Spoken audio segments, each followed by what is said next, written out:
예, 종목 이야기하겠습니다. 오늘 종목의 발견자들 윤정식 바로자산운용 상무 함께하겠습니다. 상무님 안녕하세요.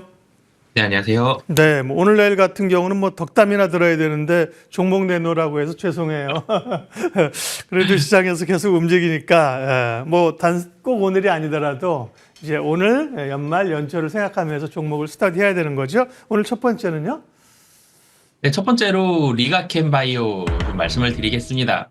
좀 전에도 말씀 주셨듯이 사실 시장이 좀 심심하죠. 뭐 덕담을 많이 한다, 덕담 얘기를 주셨는데 사실 사무실 나와보면 뭐 저희 회사도 그렇고요. 여의도를 가봐도 그렇고 여러 증권사들 지금 휴가 중인 직원들이 상당히 좀 많습니다. 뭐 그래서 시장의 움직임이 좀 덜 할 수밖에 없죠. 작은 금액으로도 좀 크게 움직일 수 있지만 전체적인 거래 금액 자체가 상당히 많이 줄어들어 있는데 이럴 때 무언가의 주식이 좀 움직인다. 그런 주식은 좀 더 관심이 많은 그런 종목이고 내년에도 좀 더 많이 살펴봐야 될 그런 주식인데요. 오늘 같은 경우 어떤 섹터가 움직이는지 보면 대표적으로 세 가지 섹터가 움직입니다. 조선과 엔터와 이 헬스케어, 바이오 종목들이거든요.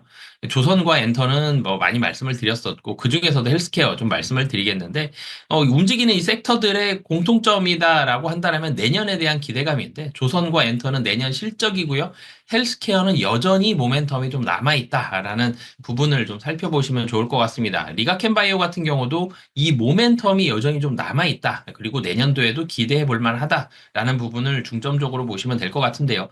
주가가 사실 하락을 했습니다. 11월 달에 고점 형성했었다가 그로부터 20% 이상 좀 주가가 하락했고요. 최근 들어서 다시 조금 올라가고 있는데 주가가 하락한 이유 대부분의 헬스케어, 코스닥에 있는 헬스케어 종목들 11월 달에 이 주가가 하락하는 모습들이 나타났죠. 그러니까 개별 기업에 이슈가 있어서 악재가 있어서 주가가 하락했다라기보다는 이 매크로적인 변수가 있었죠. 뭐 국내의 정치적인 불확실성 그러면서 유동성 관련된 종목들이 상당히 많이 조정을 좀 받았었다가 최근에 다시 올라가고 있는데 그렇기 때문에 리가켄바이오 자체적인 문제점은 좀 아니다라고 보시면 되겠고요. 이 문제점보다는 매크로적인 이슈로 인해서 하락을 했고 그럼 기업들 자체 이 기업 이 내부적으로 좀 살펴본다라면 이번에 이 ASH 미국 혈액 학회 2024에서 이 리가켄 바이오의 임상 결과들을 발표를 했는데 상당히 긍정적인 그런 모습들을 나타냈습니다. 이 임상 결과가 좋다라는 점. 이 부분 뭐 물론 이제 일상입니다만 여기에서 2상과 3상 이 이후의 임상 결과까지 지속적으로 좀 기대를 해본다라는 부분들.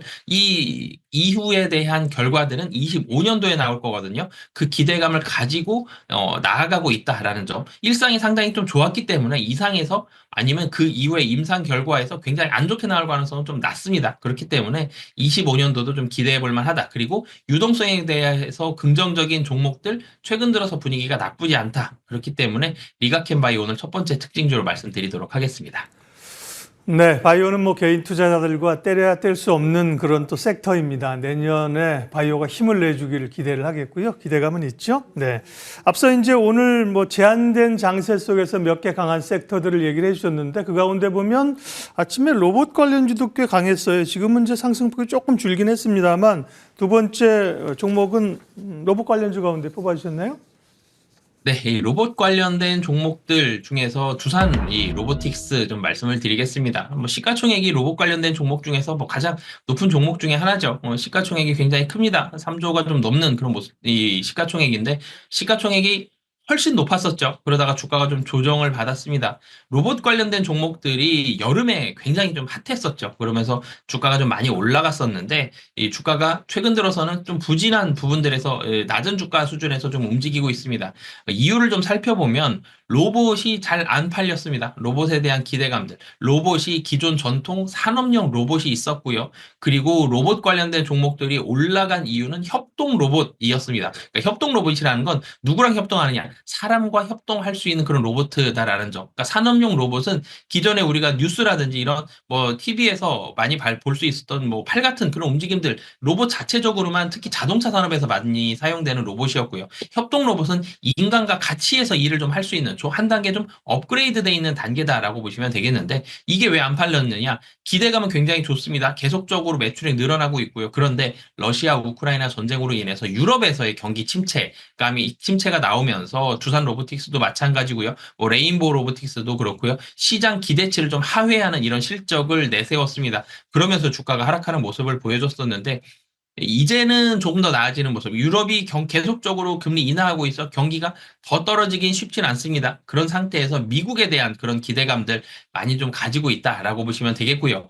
이 두산 로보틱스 같은 경우는 두산 밥캣과의 이런 시너지 등을 통해서 계속적인 추가적인 매출액과 그리고 거래처를 좀 확보를 할 수 있다라는 점, 이런 기대감을 가지고 있고요. 그리고 마지막으로는 25년도, 그러니까 북미 중심의 이런 협동 로봇은 수요가 견조할 것으로 예상이 됩니다. 24년도 실적 좀 부진했고요. 25년도는 적자가 좀 축소되는 그런 모습들이 나올 수는 있겠습니다만 매출액이 늘어나는, 상당히 빠른 속도로 늘어나는 부분들은 충분히 기대해 볼 만하다. 그러니까 이것도 두산 로보틱스도 첨단 산업에 대한 그런 기대감들, 그리고 이 부분에 있어서는 실적이 확실히 좀 빠르게 올라갈 수 있다라는 점, 그리고 트럼프 행정부에서 앨런 머스크 떼놓고 얘기할 수가 없는데 앨런 머스크 관련돼서도 이런 협동 로봇 수요는 이 북미 중심에서는 상당히 견조할 가능성이 높다라고 보시면 되겠습니다. 네, 오늘의 종목 이야기, 종목 발견자들 윤정식 바로자산운용 상무 함께했습니다. 상무님 고맙습니다. 네, 감사합니다.